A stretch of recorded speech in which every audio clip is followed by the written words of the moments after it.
السلام عليكم، ازيكم؟ ان شاء الله في الفيديو ده هنتكلم عن الفرق بين الصوت المونو والصوت الاستيريو.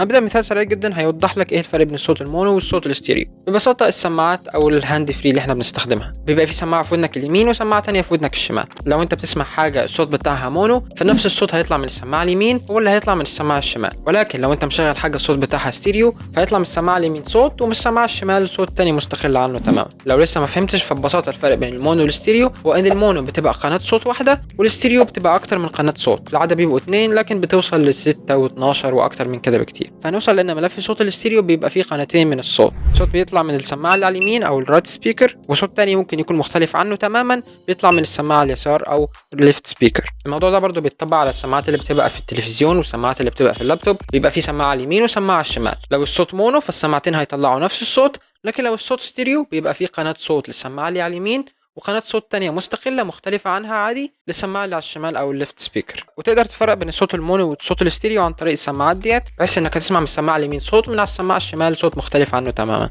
برضه تقدر تفرق بين الصوت المونو والصوت الاستيريو عن طريق الهوم ساوند سيستم، بحيث إن بيبقى في سماعة على اليمين وسماعة تانية على الشمال جنب التلفزيون برضه. والهوم ساوند سيستم في الغالب بتبقى أكتر من سماعة، يعني ممكن توصل 4 أو 5 أو 6، بحيث تقدر تشغل لك الأفلام اللي بتوصل ل6 قنوات صوت. لكن لو جيت مثلا تشغل صوت مونو على السماعة أو الهاند فري هيطلع نفس الصوت من السماعة اليمين ونفس الصوت من السماعة الشمال. وبرضه لو جيت تشغله على الهوم ساوند سيستم في مثلا 6 سماعات نفس الصوت هيطلع من ال6 سماعات كلهم. ولو انت مجرب الموضوع ده او بتتفرج على افلام بسماعات تلاحظ ان في الافلام بيستغلوا الموضوع ده دايما.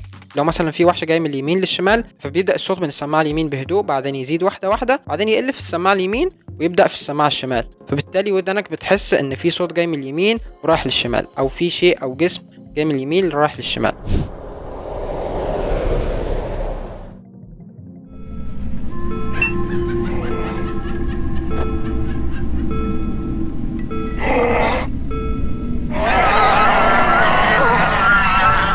اتمنى تكون فهمت الفكره دي وازاي بيستخدموا الموضوع ده في السينمات والافلام. بيديك شعور ان السبجكت او الشيء ده جاي من مكان معين او بيتحرك من مكان لمكان عن طريق تغيير مستوى الصوت في كل سماعه على حده. قنوات الصوت في الافلام بتوصل ل4 و6 و8 و12 و32 واكتر من كده بكتير، فموضوع استخدام اكتر من قناه صوت واحده ليه استخدامات كتير جدا، ده واحد بس منها. طيب اتمنى تكون فهمت الفرق في الصوت نفسه. المونو بتبقى قناه صوت واحده، لو في اكتر من سماعه نفس قناه الصوت دي بتطلع من كل سماعه، لكن الستيريو في الغالب بتبقى قناتين صوت، قناه للليفت سبيكر وقناه تانية للرايت سبيكر، او اكتر طبعا زي ما قلت 4 6 أو 12 أو أكتر.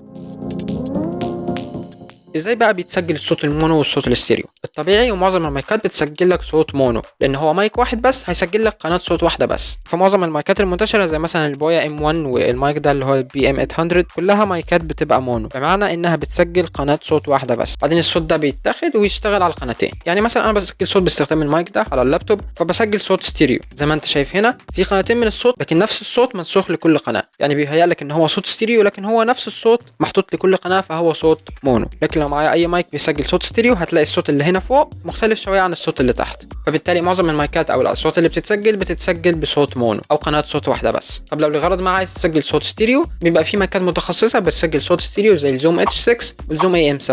ممكن برضو تستخدم اي مايكين عاديين وتستخدم اي ساوند ميكسر يسجل لك الصوتين دول مع بعض، طبعا في رايت سبيكر وليفت سبيكر. ممكن برضو تستخدم ستيريو مايك بار وتحط عليهم اي مايكين مختلفين، شوت جان مثلا، وتستخدم معاهم ساوند ميكسر وتسجل صوت ستيريو، او تقدر عادي جدا انك تستخدم اي مايكين مختلفين وتسجل الصوت بيهم باي جهازين منفصلين ومستقلين تماما. بعدين ببرامج تعديل الصوت زي ادوبي اوديشن تقدر تعمل الاصوات ديت مزامنه او سينكرونايزيشن وتختار لك كل صوت معين او مايك معين من الرايت سبيكر او الليفت سبيكر، وده زي ما قلت اي برنامج تعديل الصوت بيعملها، او ساعات برامج المونتاج برضو بتقدر تعملها. بس كده ده تقريبا كل شيء، اتمنى تكون فهمت الفرق. فدلوقتي هقول لك الزبده. الفرق بين الصوت المونو والصوت الاستيريو هو ان الصوت المونو بيبقى قناه صوت واحده بس متسجله من ميكروفون واحد، اما الصوت الاستيريو بيبقى قناتين صوت او اكتر بتوصل 6 او اكتر متسجله من مايكات ستيريو او كذا مايك ومدمج الصوت بتاعهم في برنامج تعديل الصوت. بس كده، لو الفيديو عجبك ما تنساش تعمل لايك وخد لفه على المحتوى اللي بعمله، لو عجبك اعمل سبسكرايب.